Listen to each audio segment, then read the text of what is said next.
নমস্কাৰ আপোনালোকক পুনৰবাৰ ইজি টু ষ্টাডি চেনেলৰ অন্য এটি ভিডিঅ'লৈ আপোনালোকক স্বাগতম জনাইছোঁ। আজিৰ এই ভিডিঅ'টিত আপোনালোকৰ মাজলৈ কেইটামান অতি গুৰুত্বপূৰ্ণ কুৱেশ্যন এনচাৰ লৈ আহিছোঁ।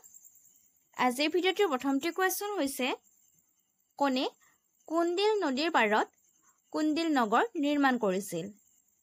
কোনে কুন্দিল নদীৰ পাৰত কুন্দিল নগৰ নিৰ্মাণ কৰিছিল?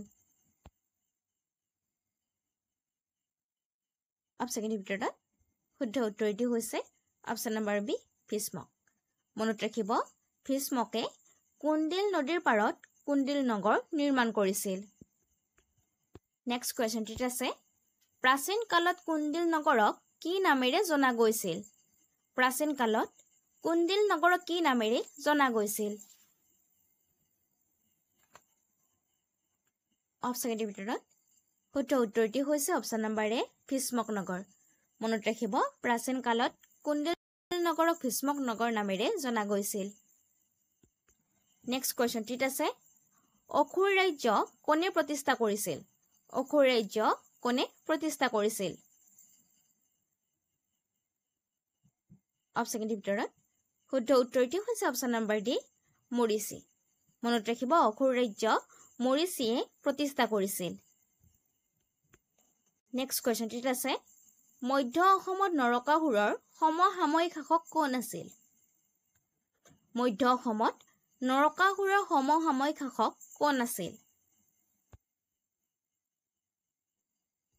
অপশ্যনৰ ভিতৰত শুদ্ধ উত্তৰটি হৈছে অপশ্যন নম্বৰ ডি বানাসুৰ। মনত ৰাখিব, মধ্য অসমত নৰকাসুৰৰ সমসাময়িক বানাসুৰ ৰজা আছিল।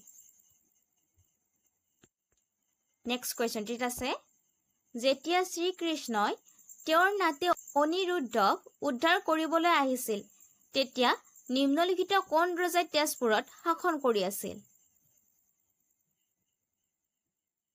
অপশ্যনৰ ভিতৰত শুদ্ধ উত্তৰটি হৈছে অপশ্যন নম্বৰ চি বান ৰজা।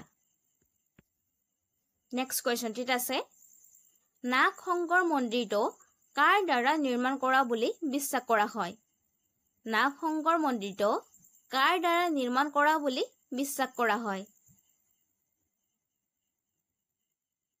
অপশ্যনৰ ভিতৰত শুদ্ধ উত্তৰটি হৈছে অপশ্যন নম্বৰ ডি নাগ শংকৰৰ দ্বাৰা। মনত ৰাখিব, নাগ শংকৰ মন্দিৰটো নাগ শংকৰৰ দ্বাৰা নিৰ্মাণ কৰা বুলি বিশ্বাস কৰা হয়।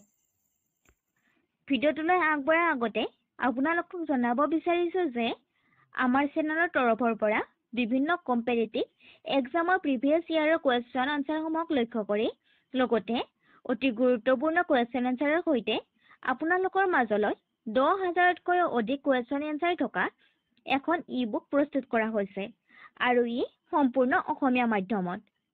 অসম চৰকাৰৰ পৰা মুকলি কৰা 12,600টা তৃতীয় আৰু চতুৰ্থ বৰ্গৰ লিখিত পৰীক্ষাৰ বাবে এই ই-বুকখন খুবেই প্ৰয়োজন হ'ব আৰু আমাৰ বিশ্বাস আছে যে এই ই-বুকখনৰ পৰা ভালেখিনি কুৱেশ্যন এনচাৰ আপোনালোকৰ কমন আহিব। গতিকে যদি আপুনি এই ই-বুকখন ডাউনলোড কৰিব বিচাৰে তেন্তে ইয়াত এটা হোৱাটছএপ নাম্বাৰ দিয়া আছে, তাত আপোনালোকে DM কৰিব আৰু এই ই-বুকখন অতি কম মূল্যত লাভ কৰিব। ইয়াৰ লগতে আপোনালোকে এখন ইংৰাজী গ্ৰামাৰৰ বিনামূলীয়াকৈ ই-বুক লাভ কৰিব। ধন্যবাদ। নেক্সট কুৱেশ্যনটিত আছে প্ৰাচীন চহৰ বেংমৰাক বৰ্তমান কি নামেৰে জনাজাত? প্ৰাচীন চহৰ বেংমৰাক বৰ্তমান কি নামেৰে জনাজাত? অপশ্যনৰ ভিতৰত শুদ্ধ উত্তৰটি হৈছে অপশ্যন নম্বৰ চি তিনিচুকীয়া। মনত ৰাখিব, প্ৰাচীন চহৰ বেংমৰা বৰ্তমান তিনিচুকীয়া নামেৰে জনাজাত। নেক্সট কুৱেশ্যনটিত আছে প্ৰাচীন প্ৰাগজ্যোতিষৰ আটাইতকৈ শক্তিশালী আৰু প্ৰসিদ্ধ ৰজা কোন আছিল? প্ৰাচীন প্ৰাগজ্যোতিষৰ আটাইতকৈ শক্তিশালী আৰু প্ৰসিদ্ধ ৰজা কোন আছিল? অপশ্যনৰ ভিতৰত শুদ্ধ উত্তৰটি হৈছে অপশ্যন নম্বৰ ডি নৰকাসুৰ। মনত ৰাখিব, প্ৰাচীন প্ৰাগজ্যোতিষৰ আটাইতকৈ শক্তিশালী আৰু প্ৰসিদ্ধ ৰজা আছিল নৰকাসুৰ। নেক্সট কুৱেশ্যনটিত আছে অসমৰ প্ৰাচীনতম বাসিন্দা কোন আছিল? অসমৰ প্ৰাচীনতম বাসিন্দা কোন আছিল?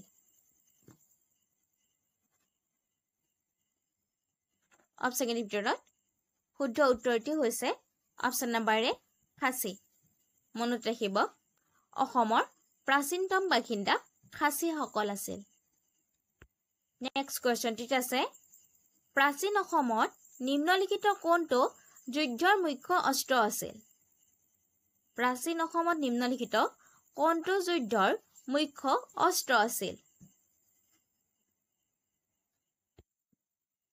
অপশ্যন ভিতৰত শুদ্ধ উত্তৰটি হৈছে অপশ্যন নম্বৰ বি পৰখু নেক্সট কুৱেশ্যনটিত আছে চান্দ সাগৰৰ চৰিত্ৰটো কোনটো গল্পত উল্লেখ আছে চান্দ সাগৰৰ চৰিত্ৰটো কোনটো গল্পত উল্লেখ আছে অপশ্যন ভিতৰত শুদ্ধ উত্তৰটি হৈছে অপশ্যন নম্বৰ চি বেহুলা মনত ৰাখিব চান্দ সাগৰৰ চৰিত্ৰটো বেহুলা গল্পত উল্লেখ আছে নেক্সট কুৱেশ্যনটিত আছে নিম্নলিখিত কোনটো ঠাই যৌতিক শাস্ত্ৰৰ বাবে বিখ্যাত আছিল নিম্নলিখিত কোনটো ঠাই যৌতিক শাস্ত্ৰৰ বাবে বিখ্যাত আছিল অপশ্যন ভিতৰত শুদ্ধ উত্তৰটি হৈছে অপশ্যন নম্বৰ এ প্ৰাগজ্যোতিষপুৰ মনত ৰাখিব প্ৰাগজ্যোতিষপুৰ পূৰ্বতে যৌতিক শাস্ত্ৰৰ বাবে বিখ্যাত আছিল নেক্সট কুৱেশ্যনটিত আছে কামৰূপৰ শিলালিপিত কি ভাষা ব্যৱহাৰ কৰা হৈছিল কামৰূপৰ শিলালিপিত কি ভাষা ব্যৱহাৰ কৰা হৈছিল অপশ্যন ভিতৰত শুদ্ধ উত্তৰটি হৈছে অপশ্যন নম্বৰ ডি সংস্কৃত মনত ৰাখিব কামৰূপৰ শিলালিপিত সংস্কৃত ভাষাৰে বা সংস্কৃত ভাষা ব্যৱহাৰ কৰা হৈছিল নেক্সট কুৱেশ্যনটিত আছে বৰ্মন ৰাজবংশৰ চৰকাৰী ভাষা কি আছিল বৰ্মন ৰাজবংশৰ চৰকাৰী ভাষা কি আছিল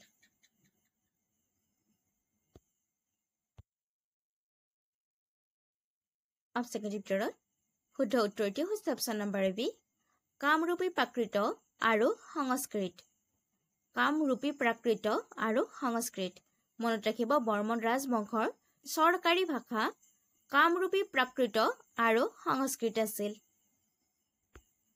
নেক্সট কুৱেশ্যনটিত আছে চতুৰ্থ শতিকাৰ মাজভাগত বা শেষাৰ্ধকত অসমৰ প্ৰাচীনতম জ্ঞাত ঐতিহাসিক শাসক কোন আছিল অপশ্যন ভিতৰত শুদ্ধ উত্তৰটি হৈছে অপশ্যন নম্বৰ এ পুষ্য বৰ্মন নেক্সট কুৱেশ্যনটিত আছে নিম্নলিখিত কোনজন বৰ্মন ৰজাক মহাৰাজ ধীৰাজ বুলিও জনা যায় নিম্নলিখিত কোনজন বৰ্মন ৰজা মহাৰাজা ধীৰাজ বুলিও জনা যায় অপশ্যন ভিতৰত শুদ্ধ উত্তৰটি হৈছে অপশ্যন নম্বৰ এ পুষ্য বৰ্মন মনত ৰাখিব পুষ্য বৰ্মনক মহাৰাজা ধীৰাজ বুলিও জনা যায় নেক্সট কুৱেশ্যনটিত আছে অশ্বমেধ যজ্ঞৰ সন্দৰ্ভত নিম্নলিখিত কোনজন বৰ্মন ৰজাক সমুদ্ৰগুপ্তই পৰাজিত কৰিছিল অশ্বমেধ যজ্ঞৰ সন্দৰ্ভত নিম্নলিখিত কোনজন বৰ্মন ৰজাক সমুদ্ৰগুপ্তই পৰাজিত কৰিছিল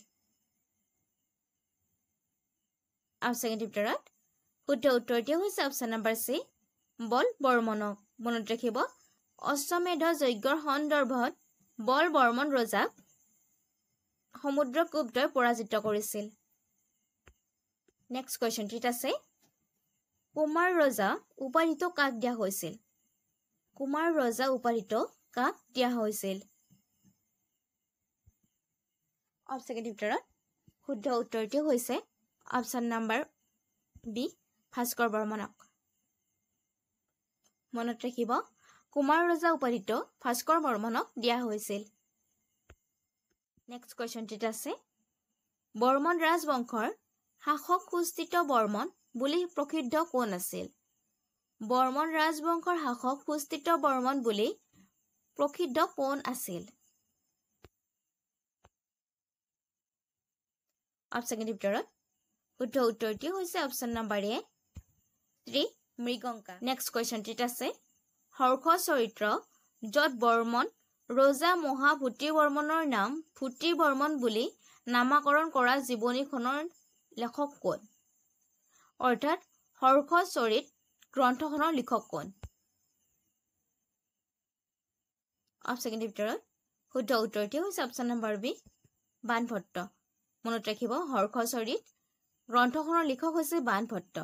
আৰু ইয়াৰ লগতে মনত ৰাখিব এই হৰ্ষচৰিত গ্ৰন্থখনত বৰ্মন ৰজা মহাভূতি বৰ্মনৰ নাম ভূতি বৰ্মন বুলি নামকৰণ কৰা হৈছিল। নেক্সট কুৱেশ্যনটিত আছে বৰ্মন ৰাজবংশৰ শাসক মহাভূতি বৰ্মনক কি বুলি জনা গৈছিল? অপশ্যন ভিতৰত শুদ্ধ উত্তৰটি হৈছে অপশ্যন নম্বৰ এ ভূতি বৰ্মন বুলি। নেক্সট কুৱেশ্যনটিত আছে নিম্নলিখিত কোন বৰ্মন ৰজাই আত্মাক আয়ত্ত কৰিছিল আৰু সৰ্বোচ্চ আত্মাৰ দৰ্শত ভালদৰে পৰিচিত আছিল বুলি কোৱা হৈছিল? অপশ্যন ভিতৰত শুদ্ধ উত্তৰটি হৈছে অপশ্যন নম্বৰ এ মহেন্দ্ৰ বৰ্মনক।